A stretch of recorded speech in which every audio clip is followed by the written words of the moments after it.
Oui, le plus important, je pense, c'est qu'on avait vraiment envie de faire quelque chose ensemble je trouve ça très intéressant parce qu'on sort un peu de notre petit univers et on s'ouvre sur quelque chose de complètement nouveau. Donc, la démarche, elle est complètement différente. Donc l'idée, c'était de faire quelque chose ensemble et d'avoir chacun la liberté son espace de liberté pour créer. En réalité, il faut peut-être faire une distinction entre se connaître, s'être rencontrés, avoir même fait beaucoup de choses ensemble, cuire ensemble pendant au moins 40 ans, et le fait de cette démarche, je dirais, de ce qu'on appelle le travail à quatre mains. Donc, finalement, on a un travail assez différent. Mais quand on se rencontre, on parle dans des histoires un peu folles.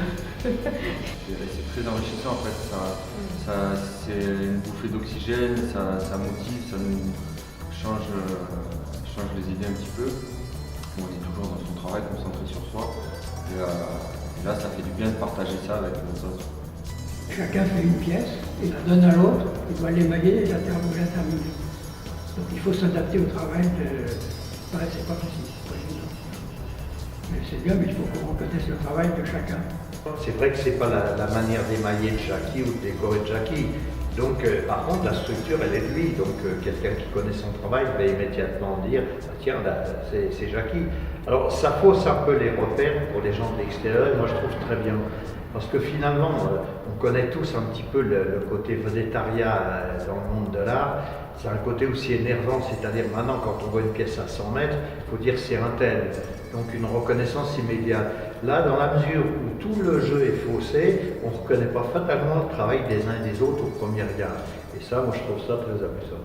Et un jour, je lui ai proposé de faire des bijoux avec des petits personnages de cirque, de légende, qui étaient un peu différents par rapport au travail que je faisais, et évidemment très différents du travail de joaillière que je faisais d'habitude. Je voulais dire que les dragons, je les ai faits pour toi, en fait, en me disant, je pense que Maura ne résistera pas au plaisir de rajouter des petites choses. Parce que voilà, tout de suite, ça m'a emballé la chose et j'ai eu envie de travailler avec ces dragons et de les transformer en quelque chose de drôle. C'était déjà très drôle, très original.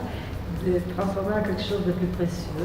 Entre l'amitié et les métiers différents, et puis la tentation aussi de dire bah, tiens, si on essaie de faire quelque chose ensemble, et puis de fil en aiguille, voilà, ça mène des pièces. Ça ne veut pas dire que ça a toujours une suite commerciale où il n'y a pas a priori un objectif commercial.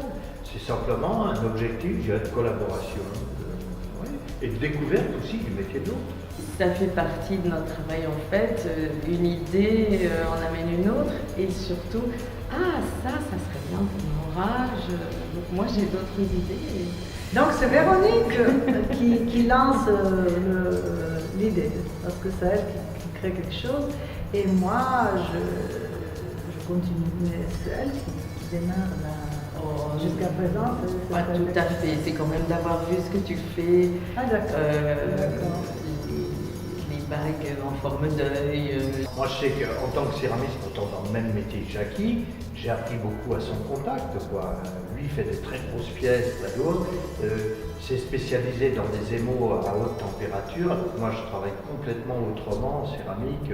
Et moi, j'ai vu surtout ces dragons qui étaient assez petits, c'est-à-dire qui rappelaient un peu un bijou déjà dans la dimension, et qui m'intriguaient énormément. Et donc, on a commencé à imaginer tous les détails de ces petits personnages. Là, j'ai fait un matou, un chat, parce que bon, il y a eu un livre fait par un ami d'Igan qui a sorti un livre sur les chats. Donc, il m'a demandé entre autres de faire des chats, j'ai fait des chats. Et puis, j'ai donné à Jackie le chat cuit en biscuit blanc, il l'a décoré, ça donne ce résultat-là, il l'a cuit. Et c'est donc du Covid, quand on voit quand même l'émail, le décor et tout, et la structure est de moi. Donc, tout est comme ça. Je suis partie d'une forme de petites haches néolithiques. C'est les formes, il y a plusieurs formes de haches très simples comme ça. Je les ai surdimensionnées et puis j'ai imprimé, j'ai une impression d'oxyde de fer et de cuivre avec une technique que j'ai trouvée. Mais c'est très subtil parce qu'on voit un dessin presque ton sur ton et on le voit à peine, mais on voit une trace sur la terre. Il y a du métal qui a été fondu à l'intérieur, du laiton. Et là, sur la pièce verte, donc, là, il y a de la transparence, il y a de la couleur. Et il y a aussi un effet de matière au dos qu'on voit par transparence. Voilà, il y a de la gravure. Ça s'est nourri du fait que Maura a commencé à rajouter un petit sac à la princesse, un petit... Donc, si on essayait un lapin, ça a évolué en fonction de ce que faisaient l'une et l'autre. Elle est très très transparente, très légère, mais qui est lourde. Et la terre, c'est quelque chose de lourd en même temps, mais plus léger. Donc il y a plein de contrastes et en même temps d'aspect extérieur, c'est compact, c'est une couleur de la terre. Le vert, ça me fait penser à l'air, mais bon bref, les deux en plus se rejoignent.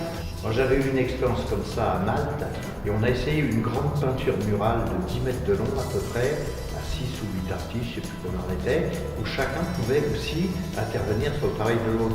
Et quand je vois les graffeurs maintenant, quand je vois les murs, finalement c'est un peu ça. Chacun fait sa marque, son truc, en empiétant également sur le... Alors pourquoi pas un jour se payer l'expérience à 6 ou 8 mains, ou pour un travail, une espèce de travail collectif, quoi.